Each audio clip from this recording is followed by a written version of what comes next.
ஓம் நமச்சிவாய. இன்னைக்கு கதை கேளு சுகமான கதை கேளு. என்ன கதை பார்த்துருவோமா? ஒரு ஊரில் ஒரு ராஜா இருந்தாராம். அன்னைக்கு வழக்காடு மண்டபத்தில் வழக்குக்காக வந்திருக்காங்க. என்னன்னா, ஒரு விவசாயி சொல்கிறாரு, ராஜா, என்னுடைய வயல்வெளியில் ஆடுகள் நிறைய மேய்ஞ்சி எனக்கு ரொம்ப நஷ்டமாகி போச்சு, நான் என்ன பண்ணுறது அப்படின்னு கேட்குறேன்.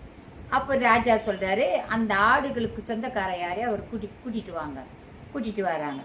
கூட்டிகிட்டு வந்தோடனே மறுநாள் இவர் என்ன சொல்கிறாருன்னா, உன்னுடைய ஆடுகள் அனைத்துமே அந்த விவசாயிக்கு சொந்தம், கொடுத்துரு, அவருடைய நஷ்ட ஈடு அதுதான் அப்படின்னு சொல்கிறாரு.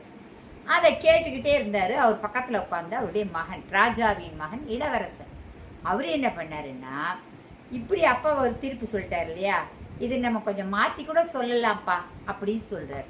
உடனே ராஜா அவருக்கு பர்மிஷன் கொடுக்குறாரு. சரிப்பா, உன் தீர்ப்பு என்ன, நீ சொல்லலாம். அப்போது அந்த இளவரசர் சொல்கிறாரு, 1 வருட காலத்திற்கு உன்னுடைய ஆடுகள் எல்லாம் அந்த விவசாயிக்கு சொந்தம். இந்த 1 வருட காலத்தில் குட்டிகள் ஈனும், அந்த குட்டிகளும் அவருக்கு பிற்காலத்தில் சொந்தம். இந்த 1 வருட காலத்தில் அது கறக்கும் பாலும் அவருக்கு சொந்தம். 1 வருடம் கழிந்த பின்னர் நீ கொடுத்த ஆடுகளை மட்டும் அவர் உன்னிடம் திருப்பி தந்துடுவார். அதை வச்சு நீ உன் பழக்கம் நடத்தலாம். இதுதான் தீர்ப்பு அப்படின்னு சொல்கிறார். சொன்னோன்னே ரொம்ப அறிவுபூர்வமான ஒரு தீர்ப்பு அவர் தரார். ராஜாவுக்கு ரொம்ப சந்தோஷம். எப்படின்னா, ஒரு குற்றம் செய்தவன், தவறு செய்தவன், அவனை அப்படியே முழுசாகவும் தண்டனை கொடுத்து அவன் இனிமேல் வாழவே முடியாதபடி ஆக்கிறத விட, அவனுக்கு கொஞ்சம் அவகாசம் கொடுத்து அவன் திருந்துறதுக்கு அவகாசம் கொடுத்து இந்த ஆடுகளை 1 வருஷம் கொடுத்துட்டு திருப்பி கொடுத்தா அவன் நல்லபடியாக வச்சு வாழ்வான் இல்லையா?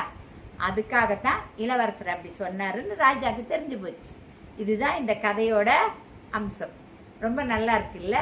ராஜா சொன்னார், இனிமேல் நீயே எல்லாத்துக்கும் தீர்ப்பு வழங்கு, நீயே அரசனாக இருன்னு சொல்லி தன்னுடைய மகுடத்தை தன்னுடைய மகனுக்கு அளித்து விட்டார். இதுதான் இந்த கதை. நல்லா இருக்கா? நாளைக்கு மீண்டும் வேறொரு கதையுடன் வருகிறேன். வணக்கம்.